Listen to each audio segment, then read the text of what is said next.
Buenos días. En esta mañana vamos a ocuparnos del capítulo 49 de Génesis y vamos a ver las bendiciones de Jacob hacia sus hijos y la muerte también y sepultura de Jacob. Y esto comenzó realmente en el capítulo 48. Ya estuvimos viendo allí las bendiciones de Jacob hacia sus hijos, pero en aquel caso fueron Efraín y Manasés, que eran los hijos de José.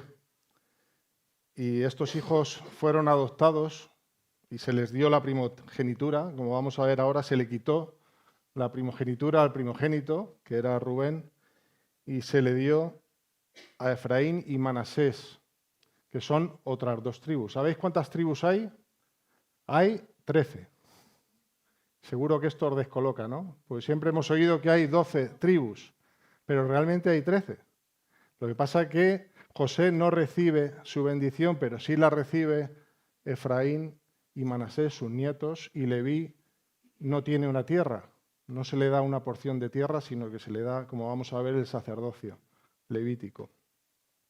Así que estos nietos reciben el derecho de primogenitura y una doble porción por adopción de Jacob y la posición de padres fundadores de las 12 tribus, porque ellos reciben la primogenitura y es lo que estuvimos viendo la semana pasada. En vez de leer el texto, lo que vamos a ir haciendo es ir viendo el texto en esta mañana. No versículo por versículo, porque vamos a saltar, pero lo vamos a ir viendo en la pantalla para que los que no tenéis la Biblia o no la usáis mucho, para que no se rompa, pues lo podáis ver en la pantalla. Algo que me sigue sorprendiendo y nos sigue sorprendiendo de la palabra de Dios es que para aquellos que hemos alcanzado la gracia, hemos sido alcanzados por la gracia y la misericordia de Dios, algo que nos sorprende es que la Biblia no esconde o no maquilla o no exalta las propiedades o la forma de ser de los personajes que encontramos en la Biblia, pero tampoco, como digo, esconde las vergüenzas, no esconde los pecados, no esconde las cosas horribles que ocurren a las personas. Y esto nos demuestra que la Biblia no es un libro escrito por hombres. Sí está escrito por hombres, pero está escrito por hombres inspirados. Porque si no hubieran sido hombres inspirados, no hubieran escrito lo que escribieron en la Biblia. Se hubiera escondido todo el pecado, todas las barbaridades que los hombres han cometido. Pero vemos que la Biblia no hace eso. Y no lo hace para dejarnos una enseñanza. Como dice 1 Corintios 10:11, dice que estas cosas se han escrito como ejemplo para nosotros, que estamos en los finales, en el final de los tiempos, ¿no? Y en otro orden, el hombre sigue engañándose una y otra vez de que tiene el control de todas las cosas. Creemos que podemos influir o cambiar el rumbo de la vida de alguien o incluso de nuestra vida por medio de nuestra influencia, de nuestra sabiduría, de nuestras artimañas. Pero lo que vamos a ver hoy es que Dios está al control. Dios es el Dios soberano de la historia y que todo acontecimiento que sucede en nuestras vidas está bajo su control. Dios, a través de Moisés, que es el autor de Génesis y de todo el Pentateuco, lo que quiere o lo que quiso, porque es lo que tenemos que hacer, ir a los lectores de aquella época, lo que quería era que entendiesen que Dios es soberano y que Él iba a cumplir todas las promesas que había hecho a los descendientes de Jacob. ¿Y qué les había prometido? Pues les había prometido una tierra, les había prometido una heredad donde podrían establecerse como pueblo de Dios. Se les había prometido una heredad fructífera, no solo una tierra seca en medio del desierto, no, una tierra que fluye leche y miel, una tierra donde se dedicarían a servir al Señor, una tierra que se les había prometido a Abraham, a Isaac y ahora a Jacob. Y debían de confiar en que Dios cumpliría su palabra, aún en medio de las dificultades, porque vendrían, tendrían que pelear por conseguir esa tierra, tendrían que luchar por ella, tendrían que sufrir muchas pruebas que si no lo has leído te animo a que empieces a leer el Éxodo porque esto es una transición hacia el éxodo que va a sufrir el pueblo, ¿no? Y como Dios no miente y es fiel a su pacto, Él va a llevar a cabo todo esto. A pesar de la impaciencia, a pesar de la desobediencia, a pesar de la maldad del hombre, a pesar de nuestra incredulidad, de no creerle muchas veces, Dios va a llevar a cabo su plan. Y Jacob va a partir en breve. Ya empezó a morirse el capítulo 48, en este se muere. Ya. Bendice a sus hijos y va a partir, y lo hace a sus 147 años. Un hombre muy longevo, un hombre a punto de morir y tiene la capacidad de pronunciar las palabras que vamos a ver en esta mañana a cada uno de sus hijos, para enseñarles el Dios en el que él cree, un Dios soberano, un Dios que está al control de todo, un Dios que va a llevar a cabo sus promesas. Dios iba a apartar un pueblo para sí. Y este es un llamado, como hemos aprendido en la escuela dominical, este es un llamado a la unidad, un llamado al amor. Todos sabemos la historia de los hermanos de José. ¿Pensáis que era una familia unida? ¿Una familia que se amaba? Pues quizá es un ejemplo de la Iglesia. Y este es un llamado que se hace ya hace 3.500 años, no se ha hecho hoy en la escuela dominical, en la Iglesia. Un llamado a la unidad y al amor. Este es el deseo de un padre que está a punto de morir y que junta a sus hijos alrededor de sí para hablarles y para darles un testamento, pero no un testamento cualquiera. Como vamos a ver, es un testamento profético. Son unas palabras que vienen de parte de Dios. Y lo que vamos a ver en esta mañana, en base al texto, son tres cosas. Una es amonestación hacia los hijos, porque es lo que vamos a ver, hacia muchos de ellos. Vamos a ver la salvación que Dios promete a su pueblo por una de las tribus, y vamos a ver la bendición también, la doble bendición que Dios da a José. Entonces, en este primer lugar, lo que vamos a hacer en los primeros 2 versículos es ver lo que ocurre en esta escena. Se produce las palabras de Jacob hacia sus hijos por medio de este testamento profético, pero vamos a ocuparnos de 10 tribus. Vamos a ocuparnos de la peor parte de estas bendiciones y dejaremos lo mejor para el final. Y Jacob va a dar a sus hijos cuáles van a ser los roles dentro de las tribus y cuál va a ser el destino en base a lo que cada uno había hecho, en base al carácter de cada uno y al pasado. Vamos a ver también, como os digo, pues una promesa de salvación y las bendiciones de Dios. Y vemos que, o leemos en estos 2 primeros versículos, si tienes tu Biblia puedes leerlo, si no en la pantalla, que Jacob reúne. Génesis 48 fue la semana pasada. Estamos ya en el 49.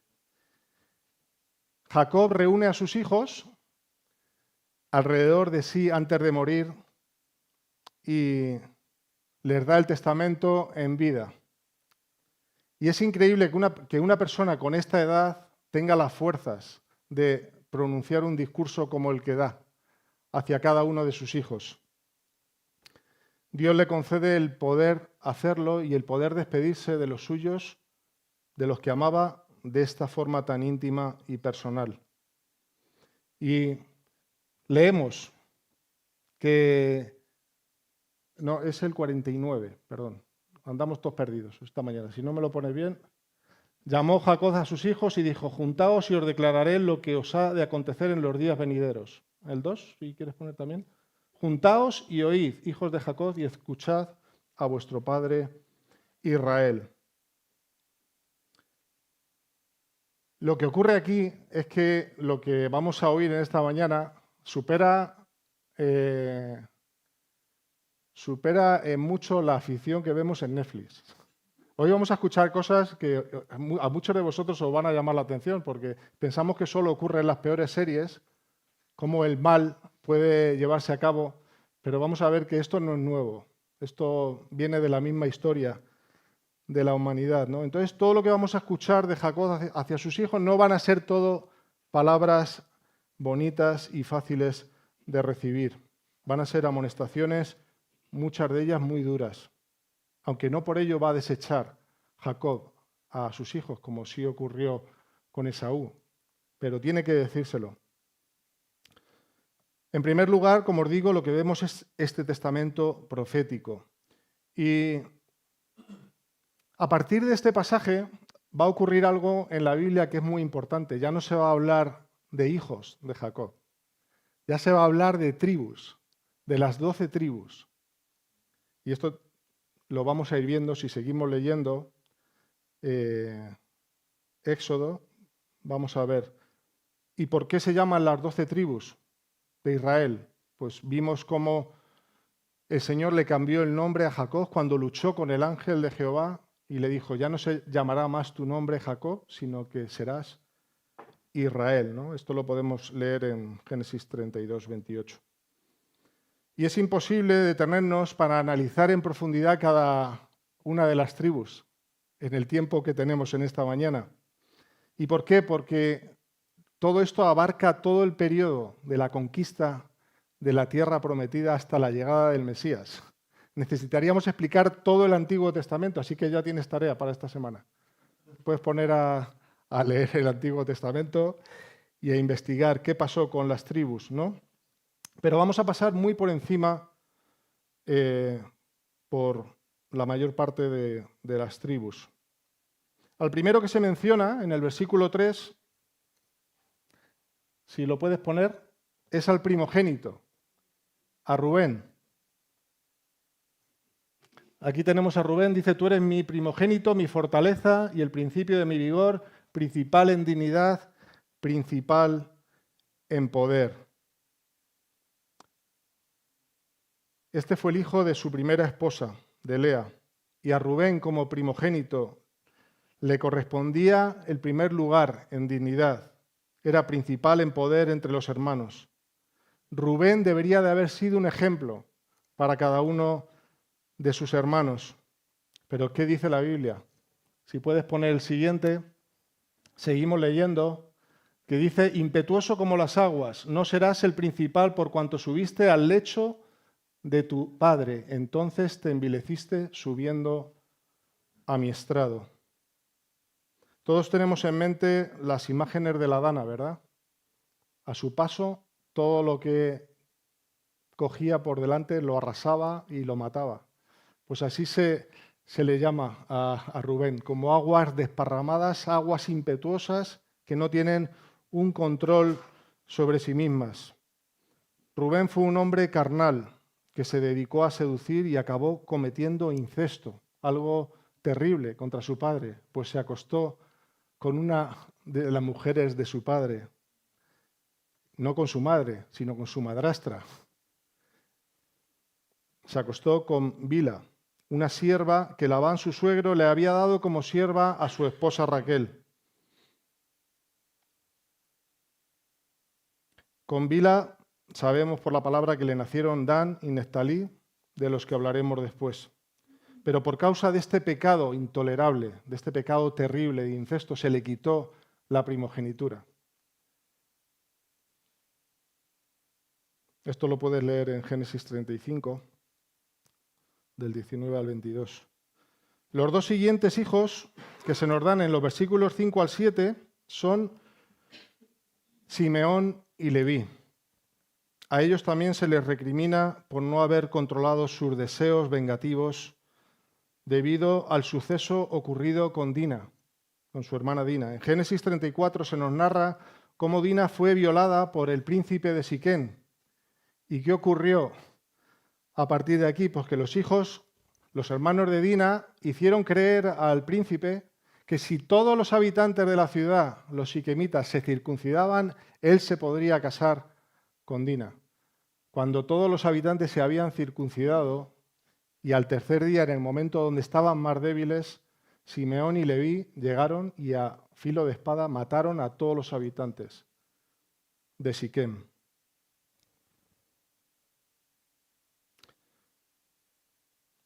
Esto puso en peligro la propia existencia del pueblo de Israel.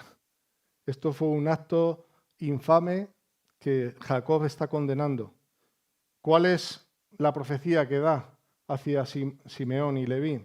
Pues que sus tribus serían esparcidas. Bueno, de hecho, una de ellas, los levitas no tuvieron ni tierra. Su porción fue servir en el sacerdocio. Y esta profecía se cumplió en forma de que Leví no tuvo territorio en Canaán y Simeón fue al final absorbida y añadida más tarde a la tribu de Judá, como podemos leer en el libro de Josué. Josué es un libro súper interesante, si alguien no lo ha leído, ahí tenéis el comienzo de la historia también, o el asentamiento, la conquista y todo esto que estamos viendo en esta mañana. Saltando intencionalmente a Judá, nos vamos ahora al versículo 13, y allí leemos unas palabras a la tribu de Zabulón y de Isaacar. Vamos a pasar muy rápido por estas tribus, porque el autor lo hace y nosotros no nos vamos a detener. Dice que Zabulón habitará en puertos de mar, establecidos junto a la costa del mar de Galilea, y tendrá puestos pesqueros. De Isaacar se destaca su inclinación al oportunismo materialista, aun calificándolo como un asno robusto, aunque esto nos parezca un apelativo despectivo, pues en aquel momento era un piropo. De hecho, ¿cuántas mujeres no nos han llamado a muchos maridos asnos? Pero no robustos, no, en otro sentido. Pero ¿por qué se le llama asno robusto? Pues a pesar de ser fuerte como un asno, no usó esta fuerza para ser autónomo en su trabajo, sino que se sometió en servidumbre y humilladamente pagó altos impuestos y se volvieron esclavos. Dice la Biblia de Jerusalén que Isaacar, instalado en la rica llanura de Esdrelón, ha perdido vigor y ha aceptado el yugo de los cananeos. Hay detalles que estoy omitiendo por falta de tiempo, pero no todo lo que hicieron las tribus fue malo. Como os digo, no fueron desechadas, pero no podemos destacar todo lo bueno. Tenemos que destacar lo que dicen las bendiciones. Pero, por ejemplo, estas dos tribus que hemos leído, Neftalí, por ejemplo, ayudó con valor a Débora y a Baraz cuando libraron la tierra del dominio de Javín. Y podemos leer cosas importantes de cada una de las tribus. Esto lo podéis ver en Jueces 5. De Dan, en los versículos 16 al 18. ¿Qué se nos dice de Dan? Dan juzgará a su pueblo como una de las tribus de Israel. Será Dan serpiente junto al camino, víbora junto a la senda, que muerde los talones del caballo y hace caer hacia atrás al jinete. Encontramos mucha poesía y no todo es fácil de interpretar, pero ¿qué podemos sacar de aquí? Pues se nos dice que Dan, su nombre es juez, y se le presenta en el ejercicio de sus funciones, aunque se le acusa de cobarde. Se le acusa de no enfrentar a sus enemigos frente a frente. Por ejemplo, la metáfora que encontramos de la víbora sugiere un modo de actuar traicionero y mortífero. ¿Qué hacía la víbora en el camino? Cuando pasaba el caballo le mordía en el talón. En Jueces 18 se narra cómo la tribu de Dan no pudo conquistar su territorio asignado, ya que envió exploradores a ver la tierra y terminaron robando los ídolos de un levita que era su imagen de culto y eran quienes les acompañaban en esta expedición, ¿no? Y aunque no expresa un juicio contra Dan, la tribu tuvo una historia poco brillante y destacable y no se mantuvo a la altura de su llamado o de su destino, ¿no? En los versículos 19 y 21 encontramos unas breves líneas dirigidas a Gad, Aser y Neftalí, hijos de las esposas Zilpa y la mencionada Bila. ¿Qué se dice de Gad? Gad, ejército lo acometerá, mas él acometerá al fin. Gad es advertido de que sufriría dolores, ataques por medio de sus enemigos, y aunque se le promete salir adelante por medio de contraataques eficaces contra los nómadas salteadores que tenía o a los que estaban expuestos, no se dice mucho más. Dios levantó un libertador entre ellos, que a algunos os sonará, el nombre Jefté, que podemos leer la historia en Jueces 11. En aquella ocasión, para librar a los gadatitas, si se dice así, para librarlos de los amonitas y los filisteos. ¿Qué se dice de Aser en el versículo 20? El pan de Aser será sustancioso y él dará deleites al rey. Aser sería bendecido, sería un hombre exitoso en los negocios, al punto de surtir a propios reyes, ¿no? A los propios reyes, de abastecerlos. Pero el reto aquí que podemos sacar es no dejar que las riquezas opaquen el verdadero llamado de Dios hacia sus hijos, ¿no? Y a veces es complicado. Cuando te va súper bien en la vida y eres exitoso en los negocios, puedes dejar de lado el llamado que Dios ha hecho a cada uno de sus hijos. Y no usemos esas bendiciones para bendecir a otros, para ser de bendición al pueblo de Dios y honrar su nombre. Neftalí, ¿qué se nos dice de Neftalí? Cierva suelta que pronunciará dichos hermosos. Neftalí se dedicó posiblemente a la poesía, a la oratoria o incluso a lo mejor a la política, porque de retórica y de poetas tenemos el Congreso llenos, ¿no? Que se pasan el día con la retórica. Pero no se nos dice mucho más. En el 27 se nos habla de Benjamín. Como veis, hemos dejado atrás a Judá y a José y ahora iremos a ellos. Pero en el 27 se nos habla de Benjamín. Benjamín es lobo arrebatador, a la mañana comerá la presa y a la tarde repartirá despojos. Benjamín era el hijo menor de Raquel, junto con José. Y las palabras para él son poco halagadoras. Benjamín es un lobo arrebatador. A la mañana comerá la presa y a la tarde repartirá despojos. Y esto describe el carácter de Benjamín al pillaje, al robo. Era el estilo de vida de la tribu de Benjamín. Y un ejemplo de esto lo encontramos en Jueces, donde un levita y su concubina pasan una noche en Gibea, una ciudad de los benjamitas, cuyos habitantes abusaron toda la noche de la concubina hasta que la mataron. Y el resto de la historia, que no es nada edificante, la podéis leer en Jueces 19. Benjamín sería absorbido por el reino de Judá. ¿Veis cómo la historia ha ido empeorando? Hemos empezado por incesto y hemos acabado por violación, asesinato. Este era el pueblo de Israel y esto es lo que la Biblia no esconde. Si me permitís que os haga un poquito de spoiler, para los que no conocéis la historia de Israel, Israel viene a ser el siervo de Jehová, en forma de tribus, de 12 tribus, pero es su siervo. ¿Pero qué pasó a lo largo de la historia con este siervo? Pues que este siervo fracasó. El pueblo fracasó. Fracasó en el cumplimiento de su llamado a vivir en santidad, en la tierra que Dios había preparado para ellos, honrando a Jehová, que reclamaba a este pueblo para sí, para que viviesen en unidad, para que viviesen como un solo pueblo. ¿No es acaso esto lo que Dios está pidiendo a su iglesia? ¿Que seamos uno? Y cantamos incluso, Señor, únenos, Señor, con tu espíritu de amor, que tu pueblo sea uno, como tú y el Padre sois. ¿Esto es la iglesia? ¿Vemos, cuando echamos un vistazo a la iglesia, vemos esto? Dios ya sabía que el hombre fracasaría. Dios ya sabía que su pueblo fracasaría, que su iglesia posiblemente no sea perfecta. Él la está haciendo perfecta. Y por eso fue necesario que en su consejo eterno Él determinara enviar un Salvador.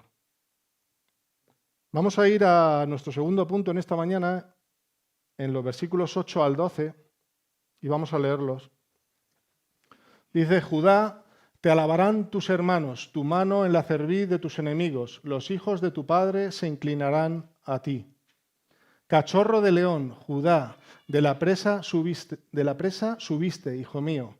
Se encorvó, se echó como león, así como león viejo. ¿Quién lo despertará?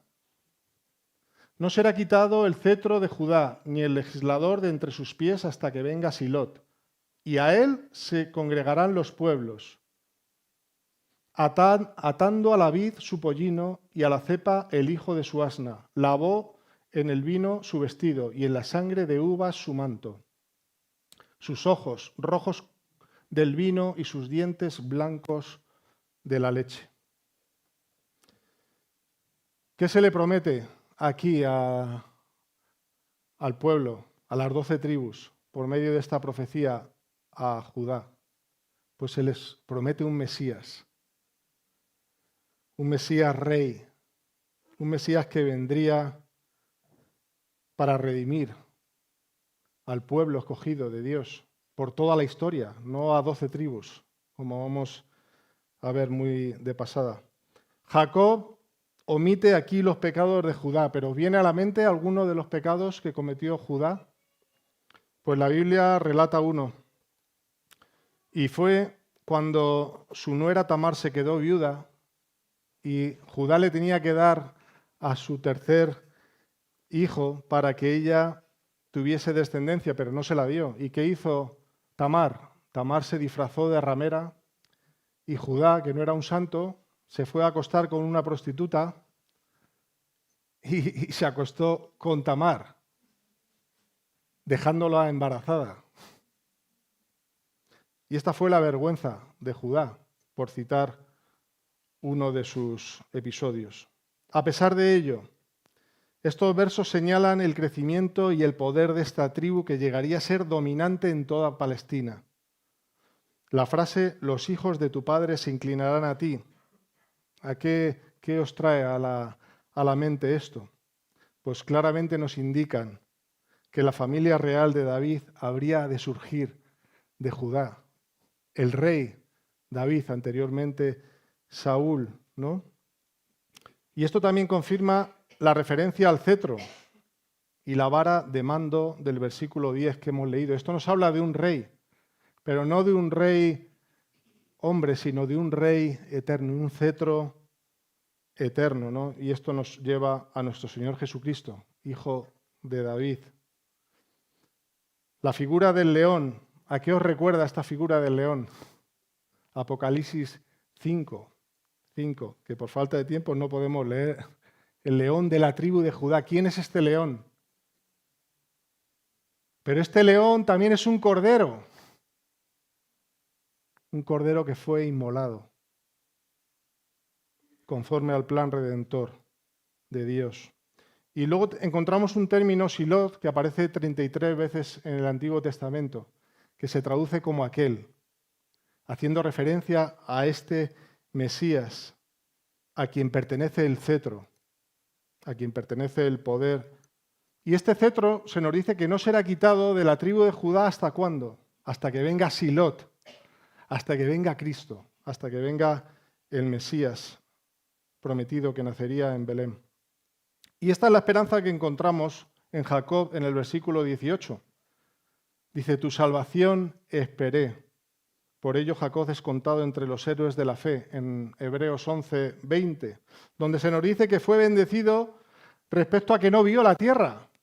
Igual que Abraham, Isaac, Jacob tampoco entró a la tierra, Moisés tampoco. Muchos héroes se quedaron con las ganas, pero a ellos les fue contada su fe, porque creían ya en lo que se les había prometido y lo esperaban. Vemos cómo los hijos de Jacob son amonestados por ser impacientes, por ser violentos, por ser perezosos, por ser cobardes, por poner su confianza en las armas y en la guerra, por valerse del robo, por poner la prosperidad delante. Y bajo este punto encontramos unas palabras que brillan por encima en este texto, que son las palabras de Dios a José. Y nos lleva a nuestro tercer punto.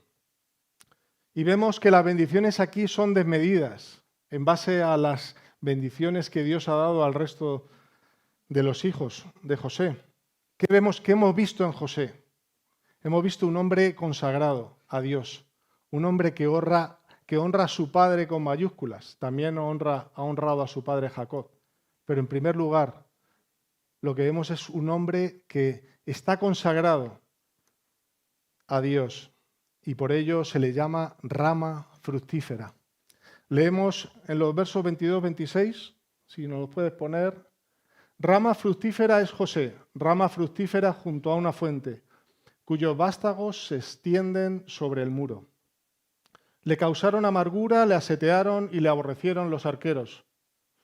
Mas su arco se mantuvo poderoso y los brazos de sus manos se fortalecieron por las manos del fuerte de Jacob, por el nombre del pastor, roca de Israel, por el Dios de tu padre, el cual te ayudará, por el Dios omnipotente, el cual te bendecirá con bendiciones de los cielos de arriba, con bendiciones del abismo que está abajo, con bendiciones de los pechos y del vientre. Las bendiciones de tu padre fueron mayores que las bendiciones de mis primogénitos. Hasta el término de los collados eternos serán sobre la cabeza de José y sobre la frente del que fue apartado de entre los hermanos. Esto es lo que se le da a José. Rama fructífera. José es como un árbol plantado junto a un río, junto a corrientes de aguas vivas. Ramas que se extienden y que dan mucho fruto, posiblemente haciendo referencia a Efraín y Manasés, pero también haciendo referencia a José, porque el pueblo de Dios, ya hemos escuchado que se salvó del hambre por medio de cómo Dios usó a José. Y no solo lo usó para salvar a su pueblo, sino que salvó a los propios egipcios. Y no solo a los egipcios, sino que seguramente que habría otros pueblos que venían a comprar alimento a Egipto y mirar cómo Dios fue de bendición a través de su siervo José. José es esta rama fructífera. Y a diferencia de sus hermanos, ¿por qué vemos este contraste en José y en la bendición que Jacob da al resto de sus hijos? Porque José no ponía su confianza en sus propias fuerzas, sino que lo hacía en aquel que tiene el poder, en el Dios soberano. Hablábamos en el desayuno, el dueño del oro y la plata, ese es nuestro Padre. El Dios que ha creado los cielos y la tierra, el Dios que tiene nuestros días contados, el Dios de su iglesia, que a veces lo olvidamos, que el Señor es el dueño de su iglesia, no es el pastor. No es Ismael, ni Juan, ni los diáconos, no. El Señor es el dueño de su iglesia. José es este árbol plantado junto a corrientes de aguas de las que habla el profeta Jeremías 17, que a muchos os sonará. Un árbol que echa sus raíces fuertes y que da su hoja permanente, incluso en verano, da fruto. Ni el calor, ni el seco calor del verano puede impedir que dé fruto.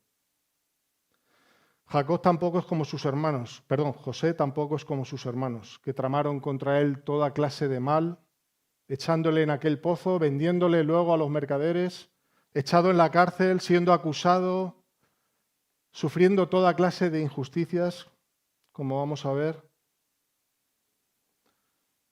José es bienaventurado. ¿Y sabéis por qué? Porque, como dice el Salmo 1, no se sentó con los pecadores a tramar. José no se sentó en consejo de malos con sus hermanos. José se deleita en la ley de Jehová, en la ley del Señor. Es un hombre que allí donde iba daba fruto. Y qué bueno, ¿no? Cuando nos rodeamos de hermanos que no vienen a pedirnos, vienen a darnos siempre. Siempre son hermanos que bendicen. Sabes que cuando vienen ya van a ser de bendición. Cuando te arrimas a ellos ya vas a ser bendecido. porque están siempre dando, porque están arraigados a Cristo, arraigados a ese manantial de vida que es Cristo. Por eso siempre dan fruto. Son como José, hombres y mujeres consagrados. Ya fuera en casa de Potifar, ya fuera en la cárcel, ya fuera en Egipto, José siempre estaba dando fruto, siempre bendiciendo y seguiría siendo usado para bendición. José estaba conectado a la vid que encontramos en Juan 15, como un pámpano. Así se nos habla a nosotros. Si fuera del Señor, fuera de esa vid, no podemos dar fruto. Seremos echados al fuego, porque no somos inservibles, como un palo seco. No como una rama fructífera, sino como un palo seco que no vale ni para leña. ¿Cuál es tu situación o cuál es mi situación en estos momentos? ¿Te sientes como un palo seco en medio de la iglesia? ¿Te sientes usado por Dios? ¿Te sientes de bendición para otros? ¿Te sientes que te sientas y no haces otra cosa que sentarte y escuchar como un espectador? No hemos sido llamados a eso. Hemos sido llamados a ser de bendición al pueblo de Dios. Si estamos junto a la corriente de agua viva, si estamos conectados a Cristo, si estamos con nuestro devocional diario, si estamos orando los unos por los otros, si estamos preocupándonos, si estamos orando por los enfermos, seremos de bendición a otros. Dios no quiere que vivamos como los hermanos de José, porque un día llegaremos a ese juicio y recibiremos conforme a nuestros hechos. Quizá hayamos engañado a todo el mundo, a nuestros familiares, a nuestros vecinos, pero el Señor va a sacar todas las cosas y nos tenemos que poner a cuentas con el Señor. ¿En quién has puesto tu confianza en tu vida? ¿O en qué? ¿Cuál es tu esperanza de vida? ¿Esperas en la venida del Señor o qué esperas? ¿Que te toque la lotería y que tu vida cambie? ¿Que cambie la sociedad? ¿Que haya paz entre Rusia y Ucrania? ¿Que Cuba y Venezuela sean para Cristo y libres? Dios lo quiera que lo veamos. Pero posiblemente la Biblia no apunta a eso. La Biblia nos da malas noticias en cuanto al futuro, incluso para la Iglesia. Son muy malas noticias de lo que nos va a ocurrir si seguimos predicando a Cristo, si seguimos arraigados a aquel que es la vida. Debemos reconocer que José fue un hombre probado, fue despreciado, los arqueros se volvieron contra él, hemos leído. ¿A qué se refiere con los arqueros? Pues se refiere a sus propios hermanos. Todos se volvieron contra él, pero José no se hundió en el pozo de la desesperación, porque siempre miraba arriba, donde viene la ayuda. Nosotros también seremos probados en nuestra vida. Ayer nos enteramos de una hermana muy querida con un cáncer terrible, muy joven, con sus 2 hijos, con una fe tremenda, una sierva de Dios, y parece que el Señor pues prueba a los que más ama muchas veces, a los que más le sirven, pero todos somos probados de una u otra manera. Todos sufrimos decepciones, todos pasamos por altibajos, por crisis espirituales, todos podemos perder el trabajo, perder a un ser querido.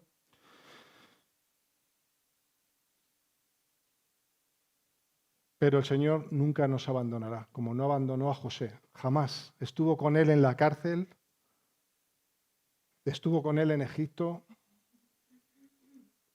y estuvo el resto de su vida con él, porque él tenía su esperanza puesta y su vida conectada a Cristo.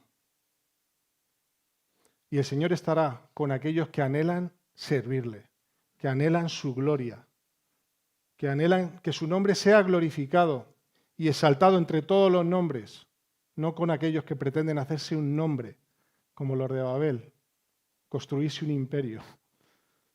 Con ellos no estará. ¿Te sientes bendecido por Dios? Sin ninguna duda hemos sido bendecidos de lo alto, por medio de Cristo. Y esta es la mayor de las bendiciones que Dios ha dado a cada uno de nosotros como Padre eterno. Su mayor regalo ha sido darnos a su Hijo, a su don inefable, a lo más precioso. Ya no podía darnos otra cosa mayor.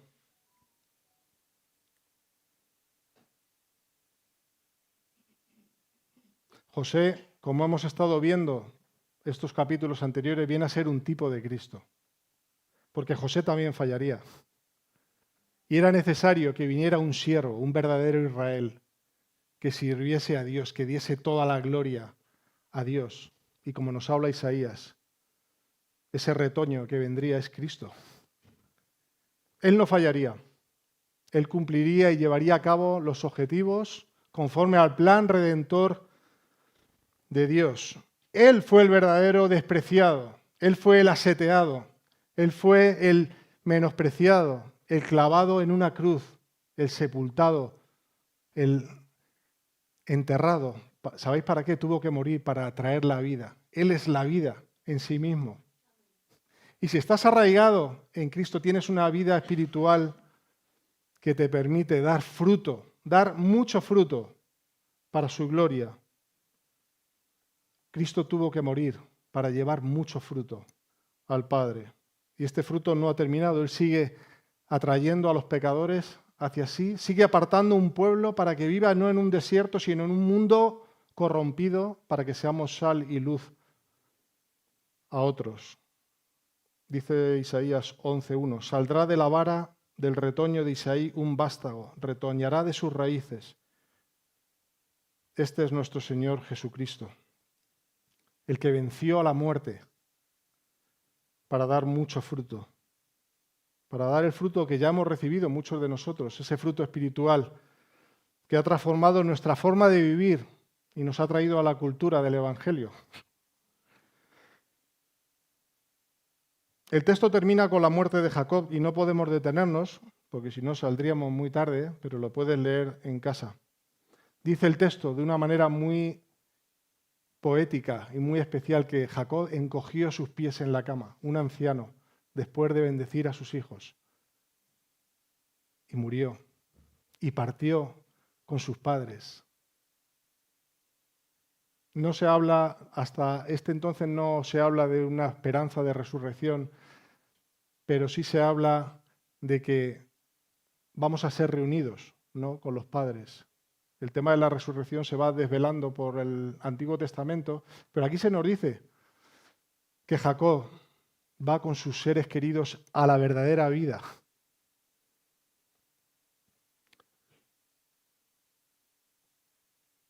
Jacob puso de manifiesto que se apoyaba totalmente en las promesas de Dios.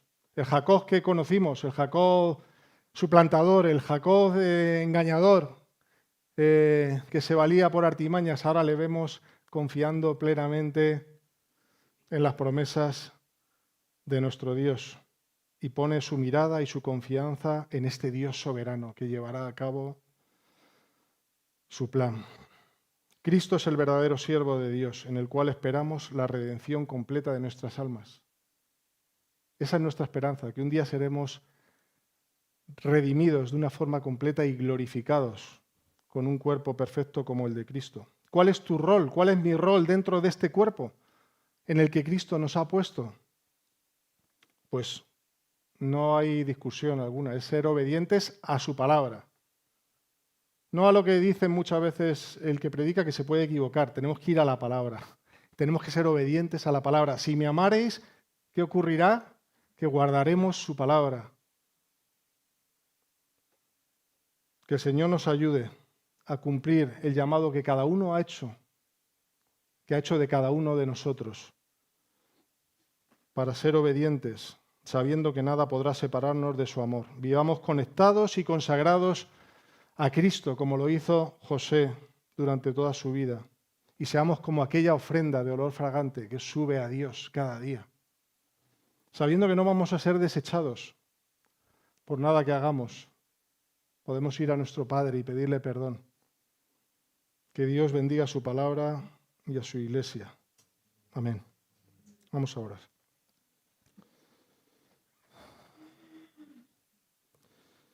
Padre, te damos